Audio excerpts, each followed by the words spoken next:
ଜୟ ଜଗନ୍ନାଥ ସାଙ୍ଗମାନେ। ଆପଣଙ୍କର ଯେଉଁ ଫରେଷ୍ଟ ଗାର୍ଡ଼ LI ଯେଉଁ ଏକ୍ଜାମ୍ ହେଇଥିଲା ଆପଣଙ୍କର ଏପ୍ରିଲ ମେରେ ଟୋଟାଲି ଯେଉଁଟା ହେଇଥିଲା ଆପଣଙ୍କର, ତ ସେଇଟା ବର୍ତ୍ତମାନ ଯାଏଁ କିଛି ଅପଡ଼େଟ୍ କିଛି ଆସିନି। ଆଉ ଆପଣମାନେ ଏଠି ଦେଖିପାରୁଥିବେ ସାଇଟ୍ରେ ମଧ୍ୟ ଏଠି ବି କିଛି ଅପଡ଼େଟ୍ ବି କିଛି ଆପଣଙ୍କର ଆସିନି ଟୋଟାଲି। ଯେଉଁ 3 ଡିସେମ୍ବରରେ ଆପଣଙ୍କର ଯାହା ଆସିଥିଲା, ଯେତିକି ଯାହା ନୋଟିଫିକେସନ୍ ଆସିଥିଲା, ଏଇଟା ଗୋଟେ କଲ୍ ରୋଟେସନ୍ ଯେଉଁଟା ଆସିଥିଲା। ଆଉ ତା ତଳକୁ ତ 13 ନଭେମ୍ବର ଯାହା ଆସିଥିଲା ଏଇଟା ସପ୍ଲାଏ ଟେଲିଭିଜନ ସେଟ୍ସ, ତ ଏଥିରେ କିଛି ଆସୁନି। ତ ଗଭର୍ଣ୍ଣମେଣ୍ଟ ବର୍ତ୍ତମାନ କ'ଣ କରୁଛି କିଛି ମାନେ ଜଣାପଡ଼ୁନି। ଗଭର୍ଣ୍ଣମେଣ୍ଟ ଶୋଇପଡ଼ିଛି ନା କ'ଣ କରୁଛି କିଛି ନାହିଁ। ଆଉ ତାପରେ ସେ ନୋଟିଫିକେସନ୍ ତ କିଛି ତ ଦେଉନି, ମାନେ ରିକ୍ରୁଟମେଣ୍ଟରେ ମାନେ କ'ଣ ପ୍ରୋସେସ୍ ହେଲା କ'ଣ ନାହିଁ। ଆଉ ଏଠି ଖାଲି ଯେଉଁ 3 ଡିସେମ୍ବର ଏଗୁଡ଼ା ଯେଉଁ ଫାଲତୁ ନୋଟିଫିକେସନ୍ ଗୋଟେ ଦେଇଦେଇଛି, ଗୋଟେ ଯେଉଁ ଟେଲିଭିଜନ ସେଟ୍ କେଉଁଠି କିଣା ହେଲା, କେଉଁଠି ହାୟାର୍ଡ ଭେହିକିଲ୍ ହେଲା, କେଉଁଠି କ'ଣ ହେଲା, ଏଇଟା ଏପର୍ଯ୍ୟନ୍ତ ନାହିଁ। ଆଉ ଏଠି ବି ଆପଣ ଦେଖିପାରୁଥିବେ ରିକ୍ରୁଟମେଣ୍ଟ କ୍ୟାଲେଣ୍ଡର ମଧ୍ୟ ଏପଟେ ଦେଖନ୍ତୁ, ଏଇଟା ଟୋଟାଲି LI ଫରେଷ୍ଟ ଗାର୍ଡ଼ର ଏଠି ଦେଖନ୍ତୁ ଅକ୍ଟୋବର ମାସରୁ ଟୋଟାଲି ମାନେ କିଛି ଅପଡ଼େଟ୍ ନାହିଁ। ଯେଉଁ ଜିନିଷଟା ମାନେ ଆଗରୁ ସେ ମାନେ ଷ୍ଟାର୍ଟିଂ ଯେଉଁଟା ଏପ୍ରିଲ ମେ ମାସରେ ସରିଥିଲା, ଯେଉଁଟାକି ମାନେ ଫିଜିକାଲ ମାନେ ଟୋଟାଲି ଆପଣଙ୍କର ଯେଉଁଟା ହେବାର ଥିଲା ଜୁଲାଇ ମାସରେ ହେବାର ଥିଲା, ଯେଉଁଟାକି ସେ ମାନେ ବାରମ୍ବାର ଟୋଟାଲି ମାନେ ଚେଞ୍ଜ କରି ଚାଲିଛି। ଜୁଲାଇ ପରେ ଅଗଷ୍ଟ ହେଲା, ଅଗଷ୍ଟ ପରେ ସେପ୍ଟେମ୍ବର, ସେପ୍ଟେମ୍ବର ପରେ ଅକ୍ଟୋବର, ଯେଉଁଟା ମାନେ ଆପଣ ବାରମ୍ବାର ସେ ଚେଞ୍ଜ କରି ଚାଲିଛି। ଏଠି ଏଇଟା ମୁଁ ମଧ୍ୟ ଆପଣମାନେ ଦେଖିପାରୁଥିବେ ଟୋଟାଲି ମାନେ ସେ କେମିତି ଟୋଟାଲି ଚେଞ୍ଜ କରି ମାନେ ଚାଲିଛି। ଜୁଲାଇ, ଅଗଷ୍ଟ, ସେପ୍ଟେମ୍ବର, ଅକ୍ଟୋବର, ମାନେ ଏପର୍ଯ୍ୟନ୍ତ କିଛି ଟୋଟାଲି ମାନେ କୌଣସି ବି ତାର ଅପଡ଼େଟ୍ ଟୋଟାଲି ନାହିଁ। ଯେଉଁଟାକି ବାରମ୍ବାର ଏବେ ଆସିକିନି ମାନେ ଟୋଟାଲି ମାନେ ନଭେମ୍ବର ଛାଡ଼ିକି ଏବେ ଡିସେମ୍ବର ହେଇଗଲାଣି, ତଥାପି ମାନେ ଜଣାପଡ଼ୁନି ଯେ ଆକ୍ଚୁଆଲି ଜଣେ ଫିଜିକାଲଟା ମାନେ କ'ଣ ସେ ଅକ୍ଟୋବରରେ ଦେବ ମାନେ ବ୍ୟାକଡେଟ୍କୁ ଯାଇକି, ନା ଏବେ ଡିସେମ୍ବର ଜାନୁଆରୀ ଦେବ, ନା କେବେ ଦେବ, ମାନେ କିଛି ତାର ଜଣାପଡ଼ୁନି ଟୋଟାଲି।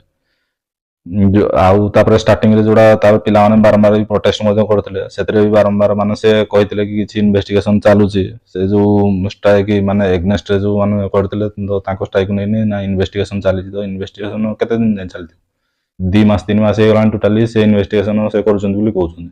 ତାପରେ ଲାଷ୍ଟରେ ଯେଉଁ ଗୋଟେ ନୋଟିସ୍ ଆସିଥିଲା, ସେଇଟା ଆପଣ ଦେଖିଥିବେ, ଯେଉଁ 25 ଅକ୍ଟୋବର ସମଥିଙ୍ଗରେ ଯେଉଁ ନୋଟିସ୍ଟା ଆସିଥିଲା, ଯେଉଁଟାକି ମାନେ ତାର 7 ଦିନରେ ମାନେ ସେ ରିପୋର୍ଟ ଦେବ ବୋଲି GPG ଡିପାର୍ଟମେଣ୍ଟରୁ ସେଇଟା ଆସିଥିଲା ବୋଲି ଆପଣମାନେ ଦେଖିଥିବେ। ତ ମାନେ ଏପର୍ଯ୍ୟନ୍ତ ତାର କିଛି ନୋଟିଫିକେସନ୍ ଆସିଲାଣି, ଯେଉଁଟାକି ମାନେ ଏବେ ଗୋଟେ ମାସ ଉପରେ ହେଇଗଲାଣି। ମାନେ କିଛି ବି ଜଣାପଡ଼ୁନି ଯେ ମାନେ ଆଗକୁ କ'ଣ ହେବ, ଫ୍ୟୁଚର କ'ଣ ଅଛି କ'ଣ ନାହିଁ, କେବେ ଫିଜିକାଲ ହେବ, କ'ଣ ହେବ, ଜଏନିଂ କେବେ ହେବ, କ'ଣ ହେବ, କିଛି ବି ଜଣାପଡ଼ୁନି ଟୋଟାଲି। ଆଉ ଆପଣମାନେ ଦେଖିଥିବେ ବର୍ତ୍ତମାନ ଡେଟ୍ରେ ଯାହା ମାନେ ସିଚୁଏସନ୍ ହେଲାଣି, ଯେଉଁମାନେ ଦେଖିଥିବେ ଯେଉଁଗୁଡ଼ାକ ଟୋଟାଲି ଗଭର୍ଣ୍ଣମେଣ୍ଟ ପାଖକୁ ବାରମ୍ବାର ଷ୍ଟ୍ରାଇକ୍ ନ କଲେ, ମାନେ ଗଭର୍ଣ୍ଣମେଣ୍ଟର ମାନେ ଦୃଷ୍ଟି ଆକର୍ଷଣ ନ କଲେ, ବହୁ ସଂଖ୍ୟାରେ ଯଦି ପିଲା ନ ଯିବେ, ତ ସେ ଅନୁସାରେ ମାନେ କିଛି ବି ହେଉନି।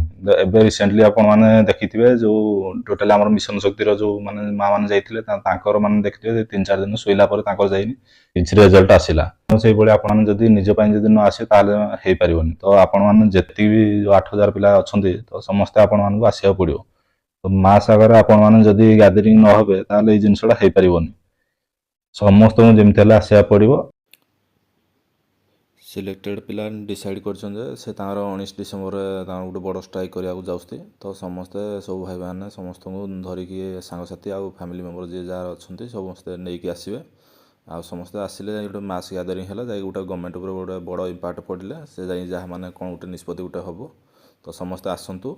ଆଉ ସମସ୍ତେ ନ ଆସିଲେ ହେବନି, ନହେଲେ ଏମିତି ଆପଣ ବସିକି ସବୁବେଳେ ଏମିତି ଫିଜିକାଲ୍ କରୁଥିବେ, ଆପଣ ଡେଲି ଏମିତି ଦୌଡ଼ୁଥିବେ, ଏମିତି ସବୁବେଳେ ସେମିତି ମାନେ ବର୍ଷ ପରେ 24 ଛାଡ଼ିକି 25 ହେଇକି 26 ହେଲେ ବି ଆପଣମାନେ ସେମିତି ପାଇବେନି।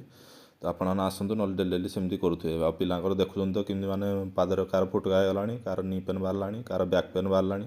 ତ ଦୁନିଆ ପ୍ରକାର ମାନେ ଜିନିଷ ମାନେ ଟ୍ରବୁଲ୍ ବାହାରିଲାଣି ବଡ଼ିରେ। ତ ସେଇ ଅନୁସାରେ ଆପଣମାନେ ଆସନ୍ତୁ, ନିଜ କଥା ଚିନ୍ତା କରନ୍ତୁ। ଆଉ ନେକ୍ସଟ ଏକ୍ଜାମ୍ ବି ଆପଣମାନଙ୍କର ଯେମିତି ସବୁ ଜିନିଷ ବାହାରିବାର ଅଛି ଆଗକୁ, ତ ସେଇ ପ୍ରତି ବି ଧ୍ୟାନ ଦିଅନ୍ତୁ।